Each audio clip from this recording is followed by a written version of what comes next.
Republican National Committee Chairwoman Ronna McDaniel on Thursday acknowledged President Biden's electoral victory over former President Trump, marking the first time she has explicitly said Biden won the contest a year ago.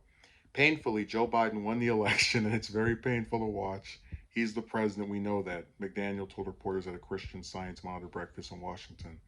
The former president has continued to falsely claim the 2020 contest was stolen from him, a claim that has been repeated by other Republicans, including many running in next year's midterm elections. McDaniel said that there were lots of problems with last year's presidential election. We have to show our voters we are putting processes in place that will ensure the election is fair and transparent, she said. The RNC created a committee on election integrity in February. McDaniel also touted the importance of Trump to the party when it comes to getting voters to the ballot box.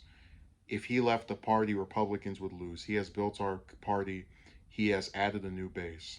When asked about 2024 and what role Trump, who has regularly floated but not confirmed another White House bid, could end up playing, McDaniel repeatedly pivoted back to next year's midterms. That's a really slick tactic by her to not actually have to address the looming figure of the former president who feels like he was cheated for whatever reason, because he didn't win, trying to defeat anyone else that might want to take their chance. It's like waited their turn and is trying to run.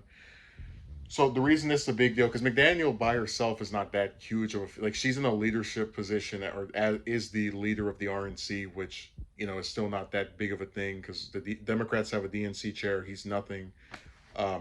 These party leaders, nobody actually knows who they are. They don't do anything other than come on TV and repeat talking points for whoever the head of their party is. But this is very significant because she's not doing that. She is explicitly saying, and she even says painfully, that Biden won. And it's really funny too because she tries to still sow a little bit of doubt with her thing of we need to make sure elections are transparent. Well, you guys have had a whole year to show proof that this man's winning the election was rigged, and we still haven't seen any of it. So I guess we need the transparency of elections, but we also don't need the transparency of proof. We just take your word that it was rigged. You can just say that and we're supposed to believe it. The other part of this that I think is really funny is that they ask her about him running, and she does the pivot. They're like, oh, she just goes and talks about the midterms. Like, yeah, because she knows that if she goes and says, no, I don't want Trump to run for another term. I want to just move on with some new Republicans. He was leader. It's time. It's time for him to go and allow the other members of our party to get a chance to shine. Uh, it will alienate a good chunk of Republican voters because he is the most popular member of their party, like it or not. And trust me, I don't, because I think there are various other ones that are much better than him that are part of the same party.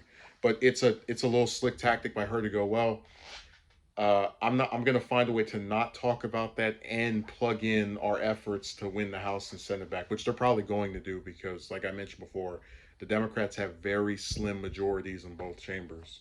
So it's just been really amusing. Just like even someone at the top of his party, the like he's the figurehead as the president or the most recent serving Republican president, but she's like the official figurehead, like coming out and saying, yeah, this was not rigged. I don't know what he's talking about.